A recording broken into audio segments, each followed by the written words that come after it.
obviamente puede muchos llegar a venir gobierno, mañana, ¿no? Cadena nacional, el presidente va a hablar sobre el presupuesto 2026. Está con nosotros Iván Carrino, economista, para ayudarnos a entender qué es lo que puede ocurrir mañana. Iván, ¿cómo estás? Bienvenido. Hola Agustina, hola Luis, ¿cómo andan? ¿Todo bien? Bien, gracias por el contacto. ¿Qué pensás que puede ocurrir mañana, ¿no? ¿O por dónde debieran estar los principales preceptos, ¿no?, de este presupuesto 2026 y sobre todo el discurso, ¿no?, en ese sentido del presidente? Bueno, mira, supongo que va a ser un anuncio, digamos, a ver, continuar con el programa fiscal que tiene el gobierno desde el primer minuto, ¿no? Entonces supongo que habrá alguna explicación o introducción, pero básicamente lo que se va a plantear es que se mantenga el superávit fiscal, el superávit primario destinado a pagar intereses de deuda y que se cumplan los compromisos de deuda. Lo que sí, bueno, el año pasado hubo un discurso, se anunció una regla fiscal y la verdad es que el presupuesto no llegó al Congreso, digamos. Entonces, hace 2 años que no hay presupuesto, ¿no? Sí, es entonces una esperemos que por ahí esta vez sí, el texto baje y se vote y bueno, y si sale en contra hay que ver qué pasa, pero bueno, es parte de cumplir con las instituciones del país, ¿no? ¿Y qué esperás para la semana que viene de los mercados? ¿Y si influye o no el discurso del presidente Javier Milei mañana en cadena nacional? Sí, lo que pasa es que acá hay dudas que tienen que ver con cuestiones políticas, con la política monetaria. Entonces hay 2 cosas, ¿no?, que están generando mucho ruido y mucha incertidumbre últimamente. Una es las elecciones. Claro. Entonces ahí lo que puede hacer Milei es decir, vamos a mantener el rumbo fiscal, vamos a pagar nuestra deuda, pero las elecciones de todas formas te meten ruido porque o no tenés fortaleza en el Congreso para avanzar en ese proyecto, o los mercados ya anticipan que el gobierno o este plan económico dura como máximo 2 años más. Y después no sabemos qué pasa, ¿no? Entonces eso es un problema que no lo puede manejar el gobierno actual, digamos. Tiene que ver con lo que pase con los votantes y los resultados electorales, ¿no? Y la segunda cuestión que creo que está generando ruido es una política monetaria que nadie entiende. Me sube la tasa, me bajan la tasa, me sube el encaje, mantengo el encaje, Claro. vendo dólares, compro dólares, la banda está acá. Entonces, y eso tampoco lo podría resolver un discurso del presidente, menos hablando del presupuesto, que es un tema fiscal. Por eso digo que el mensaje creo que no va a tener, o sea, podría el presidente, dado que es economista y que habla permanentemente del tema, hacer alguna referencia, pero no creo que pueda atacar estos 2 temas que están generando ruido en el mercado, ¿no? Con lo cual, el principal mensaje, digamos, para el mercado es sostener el compromiso con el equilibrio fiscal y, por ejemplo, algunas cuestiones que sí son ahora reclamos de los gobernadores. Por ejemplo, obra pública. Yo entiendo que seguramente el presidente va a hablar de mantener, digamos, todo eso tal como está hasta ahora, digamos. Eso, ¿cómo puede llegar a leerlo el mercado? Me imagino que no lo van a leer bien los gobernadores seguramente, pero el mercado... Bueno, o sea, la pregunta siempre es ¿de dónde sale la plata, ¿no? Entonces, los gobernadores exigirán mayores recursos para hacer obra pública y la verdad es que ha sido uno de los lugares donde más se ha recortado el gasto, aunque este año hay algo de recuperación por ese lado. Pero bueno, claro, digamos, no es que hay tantos lugares de donde sacar recursos, ¿no? Entonces, bueno, puede que haya una tensión, como estás planteando vos, entre, bueno, compensar o, digamos, agradarle a los gobernadores de forma tal que después yo consiga gobernabilidad y por otro lado, que si hago eso, los que compran mis títulos de deuda empiezan a dudar sobre que se pueda pagar la deuda. Pero, claro, creo que esa es una cuestión importante, pero creo que lo central acá es el riesgo país, digamos. Estos niveles de riesgo país hacen realmente muy complicada la cuestión de la deuda pública y Argentina, a pesar de las mejoras, sobre todo en el frente fiscal, tiene un problema de deuda pública, ¿no? Ahí por ahí sí el discurso de Milei pueda tratar de llevar calma para explicar un poco cómo se van a abordar los próximos vencimientos de deuda, qué garantías hay para los inversores de que efectivamente se les va a pagar, ¿no? Porque ahí está el punto clave. El tema igual es que si vos no conseguís que el riesgo país baje, está realmente complicado. Te hacemos la última pregunta, que ya arranca la cornisa.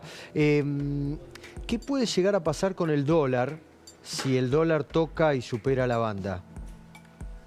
Bueno, ahí te hago la respuesta del libro, que es, bueno, el Banco Central va a vender reservas, ¿no? Entonces, el Banco Central tiene que defender ese techo con las reservas que tiene. Y ahí, bueno, habrá que ver cuántos dólares está dispuesto a demandar el mercado y si frente a esa oferta de dólares que ponga el Banco Central en la mesa, la banda se respeta o no se respeta. En términos de reservas netas, el Banco Central anda por 5.000, 6.000 millones de dólares.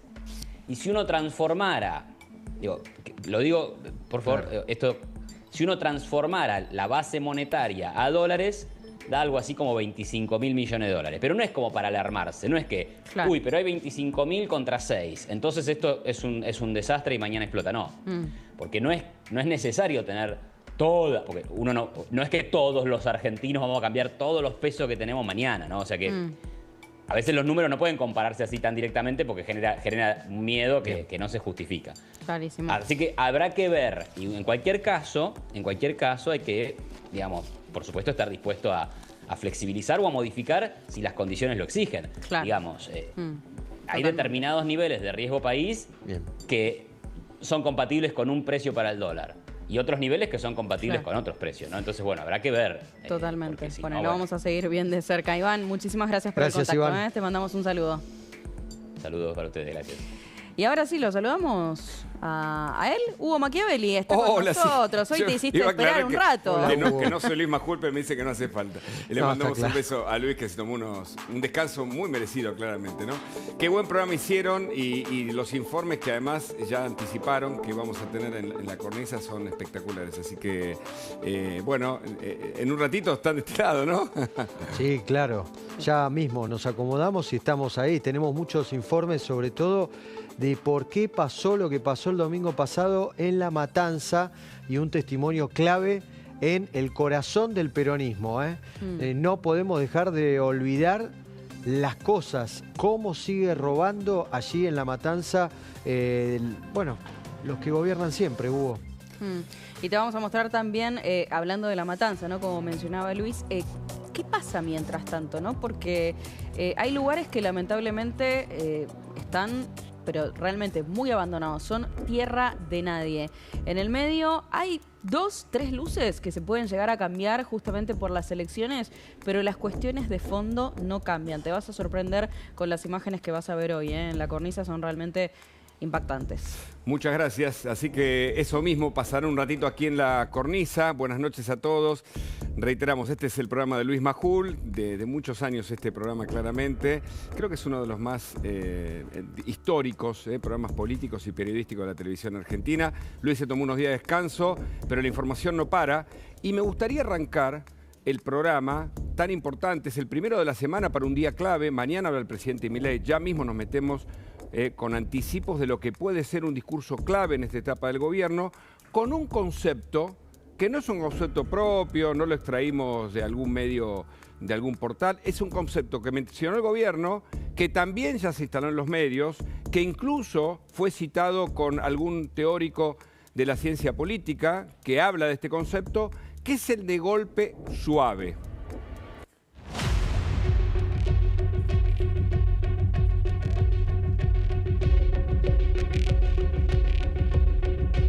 ¿Por qué se señala el golpe suave?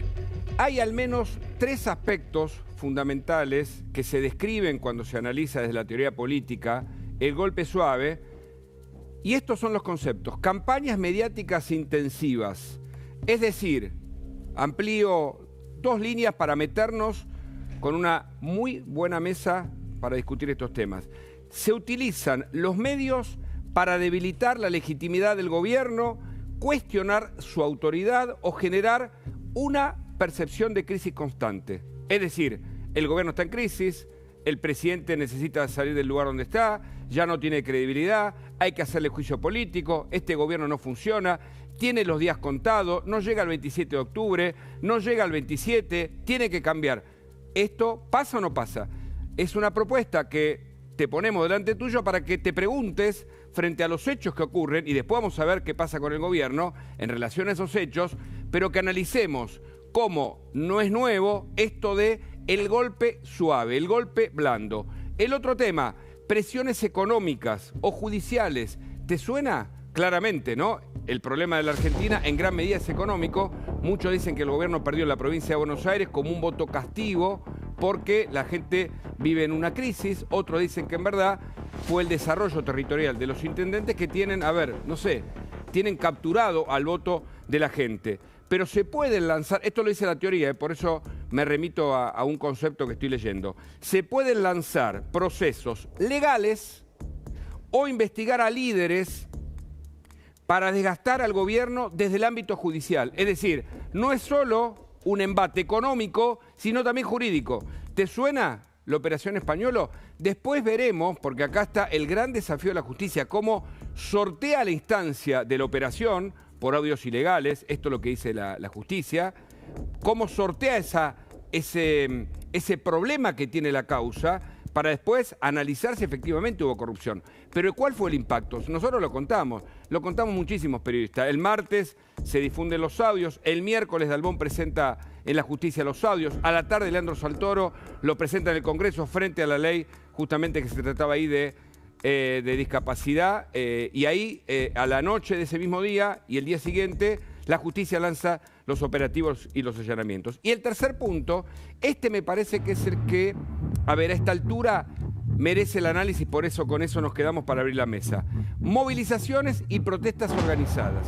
¿Te suenan? Desde el punto de vista puntual, teórico, se promueven manifestaciones o movimientos sociales para aumentar la presión pública y política. Cuando vimos los barrabravas en la marcha de jubilados, ¿qué veíamos ahí? ¿Que era una adhesión de los barrabravas a los jubilados o un movimiento que el gobierno incluso lo investigó como pago, como organizado por sectores que siempre están detrás de las operaciones de inteligencia y también detrás de movilizar a la patota, a los punteros, a veces vía sindical, que ahora no está pasando tanto? Pero es cierto que en algunas movilizaciones también hubo espontaneidad. Por eso me parece un punto interesante de analizar, porque claramente estos tres aspectos se cumplen a esta altura y en una de esas tenemos una mirada un poco más completa a partir de los que nos pueden aportar. Alejandro Rosinger, ustedes lo conocen perfecto, es el escritor, es filósofo, analiza la política, creo que está bastante cercano al gobierno y también nos interesa esa mirada. Y Fernando González, ¿no? Periodista, director de Los Observador en España. Buenas noches a ambos. Empiezo por vos, Alejandro.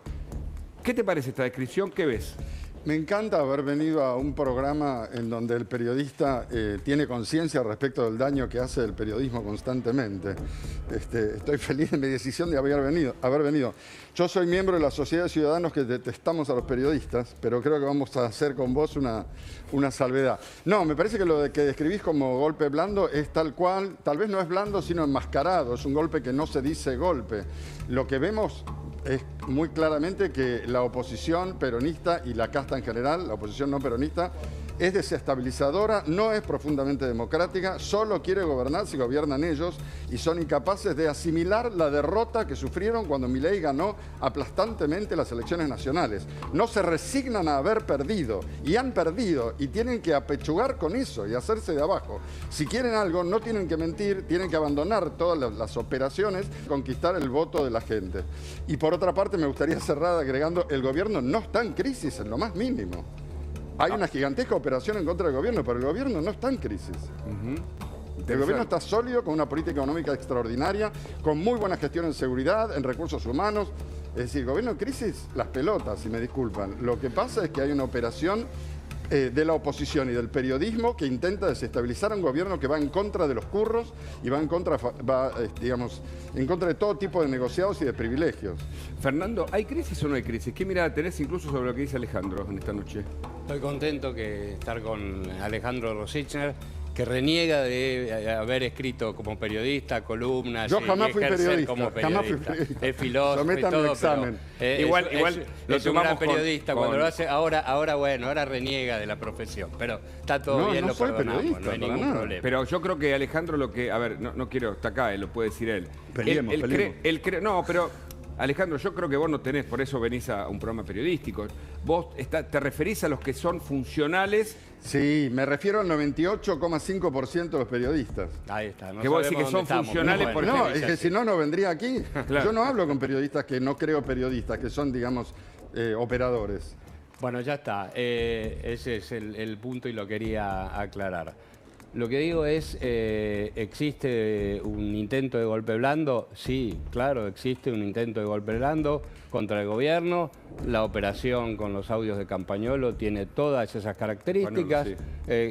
Españolo, perdón. Sí, pero nos digo, acordamos del tiene, fue el nombre tiene- que dijiste? tiene todas Campañolo. todas esas características. Sí. Está grabada, digamos, en forma ilegal por gente allegada a la CIDE que está cerca del kirchnerismo y está difundida en los medios del kirchnerismo. Así que es ese tipo de operación.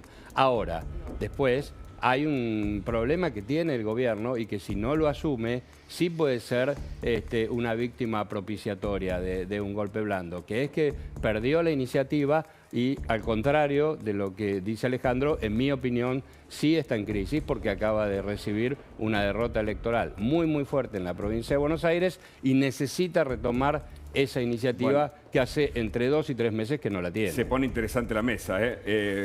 Esto parece un debate. Ojalá lo sea y enriquecedor, por supuesto. Alejandro. No, ¿qué gobierno en crisis? Sacó a millones de personas de la pobreza. Tiene un plan económico increíble.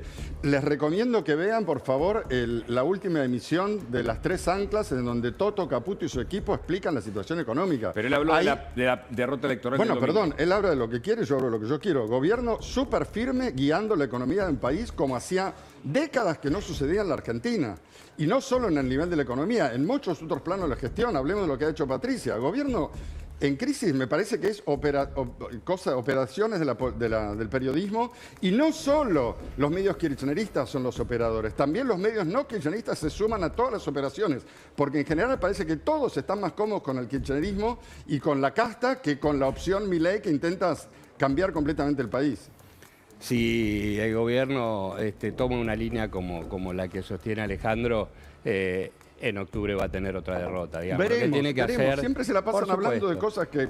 tiene que ¿viste? tomar el toro por las astas, tiene que retomar la iniciativa, tiene que hacer los cambios que tiene que hacer dentro del gobierno, tiene que terminar con la interna que hay en el gobierno entre el sector que responde a Karina Milei y los Menem y el sector que responde a Santiago Caputo, y ponerse firme para recuperar la iniciativa y hacer una mejor elección en el mes de octubre. ¿Tiene las herramientas? Sí, las tiene.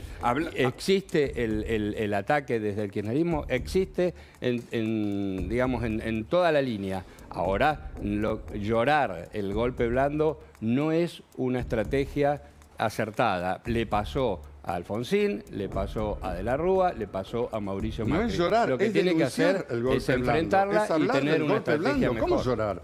¿Cómo llorar? Es denunciar y señalar el golpe blando, como muy bien hizo Hugo al inicio. Ya lo seguimos, hablando de golpe blando. Luis Gasullo, contanos. Bueno, golpe blando, golpe suave. Mirá lo que dijo la senadora nacional por el Partido Justicialista de Tucumán, Sandra Mendoza. Escúchala. No, si me preguntas a mí, mi opinión personal, yo no creo que este gobierno llegue al 26 de octubre. Al 26 de octubre no El llega. presidente de la nación. Yo tengo muchas dudas en eso, porque creo que ya no da para más, y aparte ya le han soltado la mano todos. La política, los gobernadores, el periodismo, la gente ya no da más. Y se lo dijo a través de las urnas el domingo. Y hay mucha gente que también, la que no fueron a votar, son la gente que han votado por él. Bueno, ahí está, Fernando.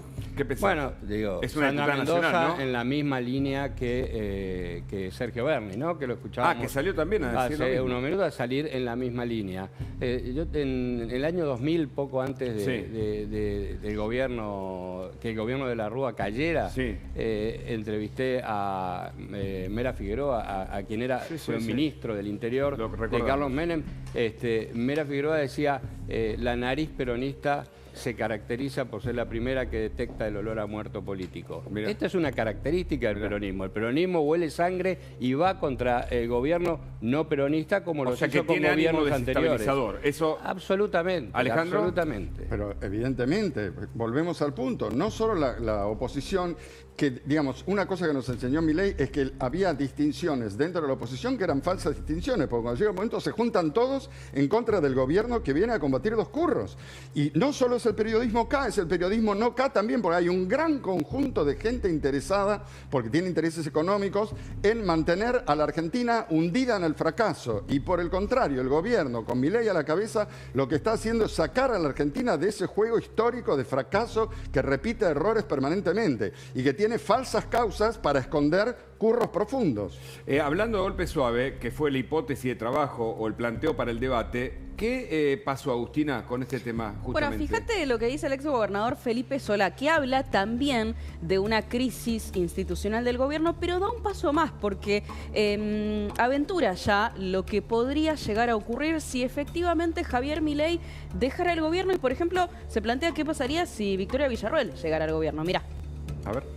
10 de diciembre de este año es la barrera que hace que si hubiera una crisis institucional en serio final,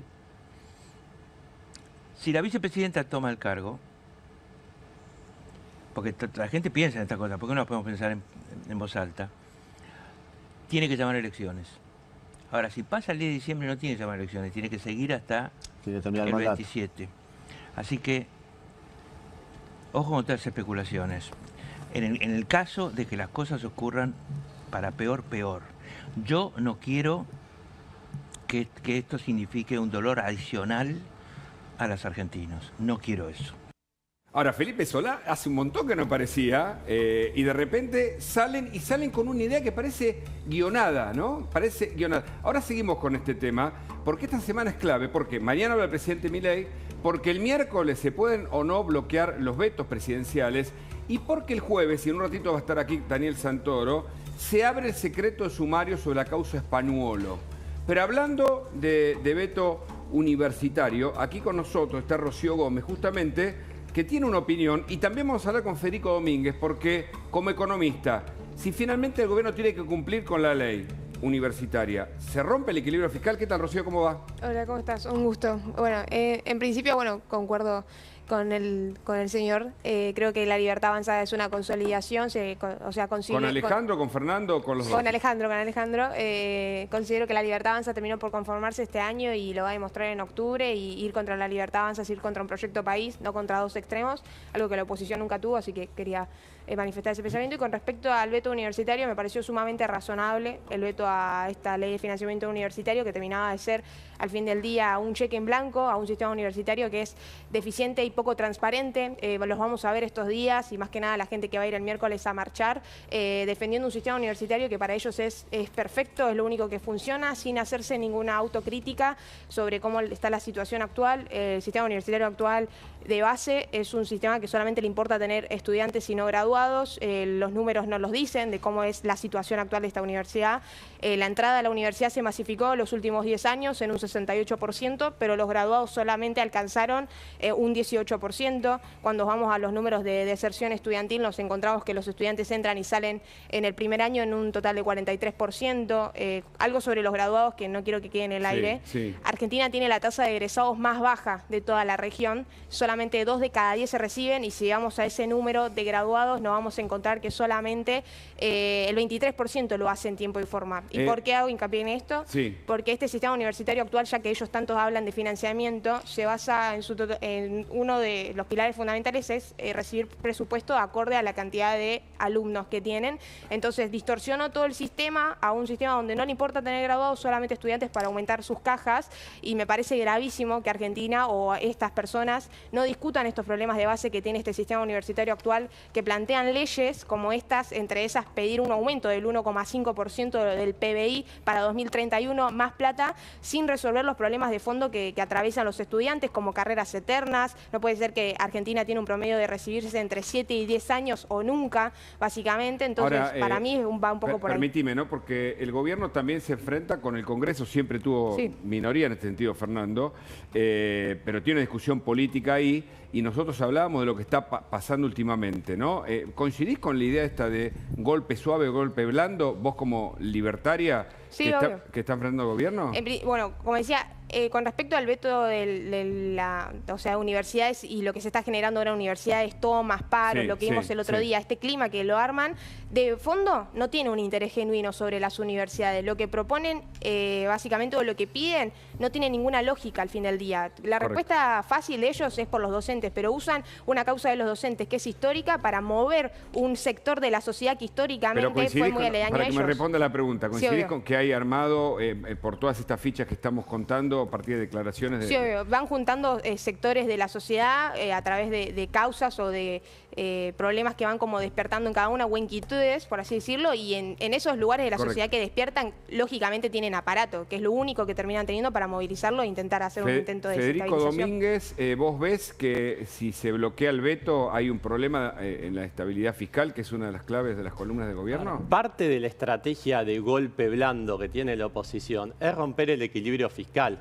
A ver, cada vez que gobernó el no peronismo, el peronismo intentó destruir al gobierno que estaba en el poder. Pero ahora se suma algo que desespera mucho más al peronismo. Primero, que este es un gobierno anticorporativista que busca desarmar ese régimen fascista de corporaciones que viene desde el primer peronismo. Lo que no se esperaban era el poder que tiene el superávit fiscal. Contra un gobierno fiscalmente débil, el peronismo lo tumba, como pasó con Alfonsín, con De la Rúa, con Macri. Y acá se encuentran con el poder del superávit fiscal que te permitió bajar la pobreza del 54 al 30. Ese es el factor que no esperaban los que están participando en este intento de golpe blando. Ahora bien, estos intentos permanentes del Congreso para intentar destruir el orden fiscal, ya sea con financiamiento universitario, con discapacidad, con jubilaciones, por ejemplo, hoy lo escuchaba Schiaretti, todas las propuestas de gasto que hacía sumaban 7 puntos del PBI. Pero a lo que voy es que el gobierno tiene que defender eso a ultranza. Es lo que no puede ceder. Luis Gasulla, a propósito de este tema, y seguimos con el debate, ¿hay un golpe suave contra el gobierno? A ver, más declaraciones, ¿no, Luis? Mirá, esta declaración seguramente a Rocío no le va a gustar. Es otra estudiante, fíjate, el buzo rojo, arte, insurrección, la izquierda en una. Escúchala. Milei acaba de vetar la ley de financiamiento universitario. Desde Arte, Insurrección y el Ya Basta, la juventud anticapitalista del Nuevo Más, decimos que hay que salir a tomar las facultades ya, a responderle esta bravuconada y esta provocación total al gobierno, que quiere imponer su agenda justo cuando la gente ya le dijo que no se lo va a permitir. Hace falta una salida anticapitalista para el país y para eso hay que salir a llenar las calles. Responde Rositner a esta chica. El capitalismo ha generado el mejor momento de la civilización. Eso está probado con estadísticas y con cifras. Nunca hubo menos pobreza, nunca hubo mejor alimentación en el planeta. O sea que ser anticapitalista, que es muy propio del mundo intelectual, es pura ignorancia o mala fe. Al peronismo, a la casta, nunca le importó la gente, es todo un verso, digamos, el partido del Estado es el partido del gasto. El pueblo es una palabra bonita para engañar gente. No les importa nada más que combatir a un gobierno que está haciendo bien las cosas, me parece evidente. Ahora, Fernando, el gobierno se encuentra con un desafío, también, si querés aportar sobre lo que sabés que va a decir el presidente mañana, un desafío en el Congreso el miércoles, ¿no? Por lo posible bloqueo a los vetos presidenciales. Tiene un desafío el miércoles en la calle, tiene un desafío Javier Milei mañana, ¿no? Que en el discurso por cadena nacional que va a dar, que tiene que tener un eje político y un eje económico importante, que entusiasme a la gente, que entusiasme al electorado, que vuelva a conectar con el sector mayoritario de la sociedad, como conectó más de un año y medio a esta parte. Lo que digo, Hugo, la Argentina es una jabonería de Vieites. Lo es hace 200 años y lo está haciendo. Yo estoy hace una semana en Buenos Aires, vine de Madrid, he hablado con un montón de dirigentes del gobierno y de la oposición y está todo el mundo hablando de esas cosas, pero no te pueden generar o no te pueden someter con un golpe blando ni Felipe Solá, ni Sandra Mendoza, ni la chica del buzo colorado, que son, digamos, no son dirigentes que estén a la altura de complicar al gobierno en términos políticos. Sí, lo que tiene que hacer el gobierno, lo que tiene que hacer el presidente y los principales ministros que tiene este gobierno es retomar la iniciativa como la tenía hasta hace un par de meses. Este es el punto y me parece que es ahí la senda donde tiene que ubicarse para poder aspirar a hacer una buena elección el 26 de octubre. Y esto, el golpe blando lo han sufrido todos los presidentes no peronistas y lo que hay que hacer es combatirlo. Bueno, pero estamos tratando de desocultar esta posibilidad y justamente Alejandro Álvarez, subsecretario de Políticas Universitarias de la Nación, escribió, posteó: esto es otro ejemplo de las acciones coordinadas de desestabilización típicas de golpe suave. Es una forma de terrorismo blando. Este es el posteo de un funcionario de gobierno y está vinculado con esto, que es sumate al apagón contra los vetos en salud y educación, martes 16 de septiembre, 20 horas, en todo el país, Universidad Pública Argentina. Bueno, acá ellos desde el gobierno entienden que hay otro eslabón de esta cadena llamada golpe suave o terrorismo blando, como dice Alejandro Álvarez en ese posteo. ¿Qué pensás, Rocío? No, sí, obvio. Ellos van a tratar de hacer todo lo posible para aprovechar este momento de capaz más fragilidad en el gobierno, en lo que viene siendo el gobierno de Milei. Están utilizando todos los eslabones que, como digo, al fin del día, todas las causas que están utilizando ahora para salir a la calle el miércoles no tienen en el fondo una solución de... no tienen en el fondo algo de decir, bueno, le vamos a solucionar algo a los argentinos. Tampoco concuerdo mucho con esto de que se habló en un principio sobre la elección del domingo. Para mí sí fue totalmente algo territorial o tuvo mucho que ver los intendentes, para no dejarnos psicopatear por eso. El peronismo sí mantuvo su base electoral, pero lo que vimos el domingo fue la consolidación de Axel Kicillof como nuevo líder de la oposición del PJ. Correcto. Fue una revancha contra Cristina. Entonces están conectando todos los eslabones para aprovechar ahora este momento de debilidad del gobierno, pero para ir el miércoles, pero no lo van a lograr. Rocío, militante libertaria, dice debilidad del gobierno. Alejandro, ¿qué pensás? ¿Quién dejó, después de décadas, una cantidad de pobreza increíble en la Argentina? El peronismo. ¿Quién ganó todos los campeonatos de corrupción? El peronismo. ¿Quién destruyó el presupuesto de las jubilaciones y la educación? El peronismo. Dejémonos de boludeces. Digamos las cosas con claridad. Digamos, pueden volver a convencer a algunos de que están bien intencionados, pero son unos incautos. Yo creo que llegó el momento de sacar conclusiones. Y Milei es posible porque la Argentina está sacando conclusiones. Y creo que en octubre nos va a ir muy bien. Hablando de presupuesto, la UBA lanzó un tema presupuestario en la Universidad de Buenos Aires y lanzó un video institucional justamente sobre esto que vamos a observar ahora. A ver. Queremos cursar. Queremos hacerlo presencialmente y tranquilos. Aprender dentro del aula. Queremos seguir siendo la universidad de excelencia que somos. Y para eso necesitamos a los mejores profesores. Necesitamos que se queden. Queremos seguir formándonos siendo libres. Sin que nadie nos diga qué tenemos que decir o cómo pensar. Queremos seguir siendo el orgullo de nuestras familias. El orgullo de nuestro país. Porque la universidad pública es algo de lo que todos estamos orgullosos. La universidad pública nos puso en lo más alto. Esta ley no es contra nadie. Es a favor de todos. Rocío, ¿qué pensás? Porque vos sos parte de la Universidad de Buenos Aires también, sí. Y acá hay un video que yo no sé si qué costo tiene o cómo surge, pero es una expresión. ¿Qué pensás? No, están total, o sea, todos estamos de acuerdo con eso. Nadie discute ni la eficacia de la UBA para sacar graduados de calidad, ni el orgullo de la universidad pública, ni lo que significa para la sociedad. Solamente que sacan estos eslogans para, como digo, reforzar un relato propio para el miércoles salir a la calle, pero a mí me parece un chiste, la verdad. Es como que cualquiera concuerda con ese video. Federico Domínguez. Sí, concuerdo. Me parece que es importante ver los números de la UBA y todo este clima que intentan generar de agitación es para dañar el programa económico. ¿Para dañar el programa económico? Exactamente. Acá no hay... el programa económico está perfecto. El problema es el impacto de la política sobre el programa económico. Si vos estás permanentemente queriendo destruir el superávit fiscal, eso te genera una caída de la demanda de dinero, mayores tasas de interés, menor actividad económica, y coincido con lo que comentaban hace un rato. Yo creo que el presidente tiene que retomar la iniciativa política. El presidente tiene un gran capital político, vamos a ver qué dice mañana en la cadena nacional, pero si el presidente empieza a ir a medios de comunicación todos los días, empieza a recorrer las provincias, hace un gran acto en la Plaza de Mayo, hace campaña como hizo en el 2023, tiene una capacidad de conexión que yo creo que es muy grande. Y agrego algo más, si yo fuera Milei, lo que haría es convocar un plebiscito vinculante, una consulta vinculante, para que los argentinos den su opinión sobre la necesidad de tener el superávit fiscal por ley, una reforma laboral y la eliminación de las jubilaciones de privilegio. Hablando de cadena nacional, mañana el presidente habla al país, presenta el presupuesto y va a dar detalles sobre el programa económico y sobre casi 2 años de la administración Milei, ¿no, Fernando? Exactamente, va a hablar mañana, hay mucha expectativa. El eje es el presupuesto.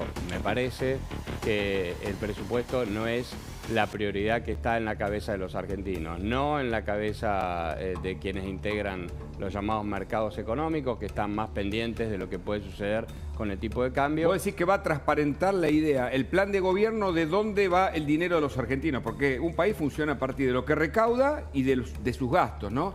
El gobierno dice que la base de sustentación o el crecimiento de un programa económico, se me dio ayer por pensar en el milagro alemán. Claro que hay diferencias absolutamente, pero el plan posguerra de Alemania fue de ajuste, de estabilidad, la gente entendió y acompañó, probablemente no le quedaba otra a esa Alemania, y finalmente el plan funcionó porque la gente entendió un compromiso que había que trazarlo todo el tiempo. Tal vez por primera vez mañana el gobierno explique esto a través de los números, te lo pregunto. Sí, si plantea comparar el milagro alemán después de no digo que se planteó con la Argentina, está en problemas. Quiero decir, digamos, que a veces un programa que requiere el ajuste o sincerar, porque ¿qué era el plan anterior? El plan Platita, había consumo, había movimiento, era como una resaca post baile en el boliche, ¿viste? O sea, y la gente, esto lo dijo Pani, me gustó, porque él utilizó otro autor que dice, cuando el plan de estabilidad congela la situación, vos te ves, ¿viste? Como cuando terminó el boliche, ¿no? Que prende las luces y ves a tu alrededor la verdad que antes estabas encandilado con las luces de colores, ¿no? Perdón la metáfora, tal vez no sean las más inteligentes, pero en cualquier caso para que quede claro, ¿no? La idea, ¿no? Sí. No, seguro. Lo que digo es, en cuanto a lo que viene en mañana, creo que el mayor éxito del gobierno de Javier Milei, el mayor éxito de Javier Milei en lo que se llama la batalla cultural, es que la sociedad haya tomado en valor el equilibrio fiscal. Eso es un gran avance, es un gran avance para la sociedad argentina y es de lo más importante.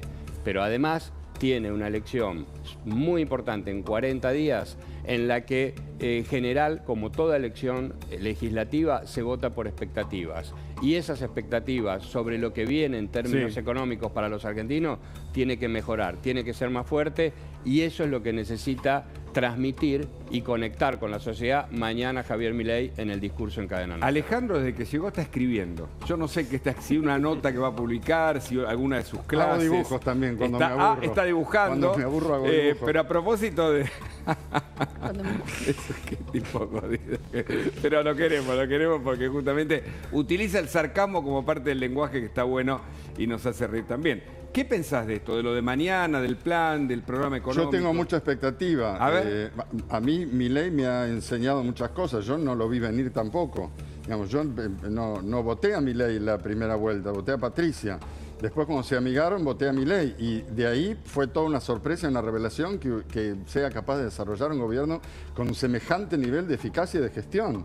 Y con el valor y la convicción para enfrentarse a todos los lugares comunes de los bienpensantes que son, en el fondo, complicidad con la casta y con el fracaso. Entonces, estoy expectante a ver mañana qué iniciativa va a tomar, qué va a hacer. Nadie es perfecto, por supuesto.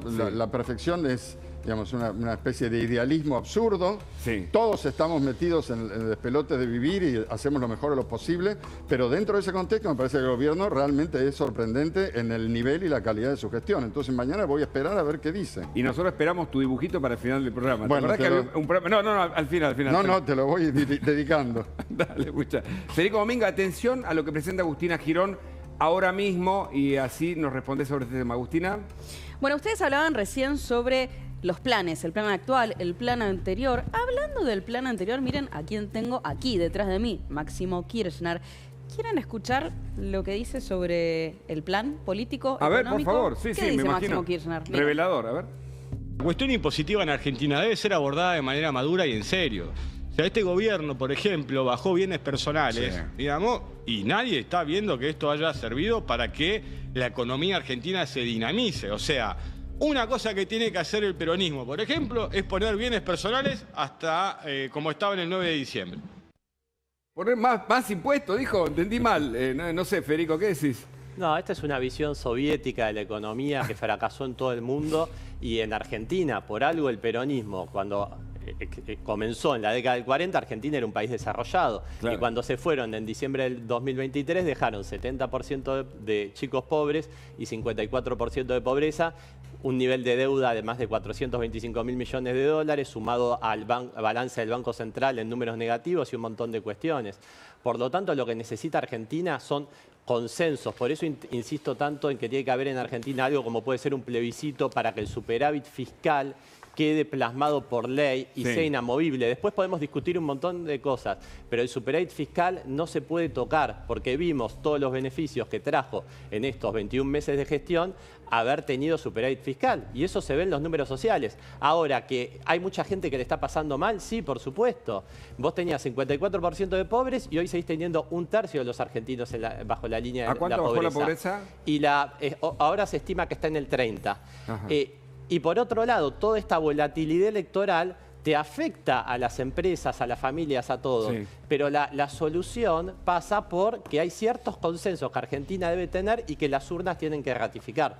Hablando de impuestos y de miradas que no parecen ser tan modernas, apareció un amigo de Luis Gasulla hablando sobre este tema que es Juan Graboy, ¿no, Luis? Sí, es la misma acotación que hace siempre Luis Majul. Es mi amigo, bueno, acá está, lo abrazo. Juan Grabois, ¿dónde está? Acá. Juan querido, ¿hablaste de impuestos? Sí. Dale, te escuchamos. A ver, amigo. A ver. Que yo creo que fue muy acertado y que fue el impuesto a las grandes fortunas. Y que ese impuesto tiene que ser de manera permanente. Estoy armando un proyecto que se llama Proyecto Carina, porque es el 3%. El 3% para los que tienen, todavía estoy revisando bien las escalas, 2% para los que tienen 5 millones y 1% para los que tienen 2,5 millones. Todos los que están abajo de eso, que son el 99.5% de los argentinos, no lo tienen que pagar. Fernando, una última, agradeciéndote mucho la visita. Bueno, gracias a ustedes. Grabois, ¿no? Un muchacho de clase media alta, del peronismo de capital, digamos, que siempre propone lo mismo, que tiene cero creatividad y que como Máximo Kirchner lo único que se le ocurre es ver de aumentar impuestos para tratar de cambiar la economía. Por eso el kirchnerismo nunca cambia la economía. Insisto con lo que te decía, Hugo, es importante el discurso de Javier Milei mañana para cambiar las expectativas. Una iniciativa política fuerte, una iniciativa económica financiera fuerte que entusiasme a la gente, que la reconecte y que le permita tener expectativas positivas para lo que viene. De esa manera sí va a poder tener un resultado mucho mejor el 26 de octubre del que tuvo la semana pasada. Alejandro, agradeciéndote también tu mirada y tu visita. Yo creo que octubre va a marcar una diferencia, que el gobierno va a tener más poder en las cámaras y va a poder tener entonces más libertad para hacer las reformas que faltan y para sostener mejor todas las medidas positivas que ya ha tomado. Por supuesto, estamos en manos del votante. Yo creo que a veces los pueblos se equivocan. Creo que esta vez no va a pasar. Muchas gracias. ¿El dibujito está ahí, no? Sí, y le puse el título del mundo de Hugo. Yo soy dibujante abstracto, he hecho exposiciones Está bien, y eso. ¿no? Gracias, gracias. Nos arrancó una sonrisa en medio de temas bastante más serios. Muchas gracias a los tres por haber venido. Luis Gasulla, su informe periodístico de investigación. Mirá, una semana después de las elecciones ya quedó atrás el análisis, ¿no? ¿Por qué perdió el gobierno en la provincia de Buenos Aires?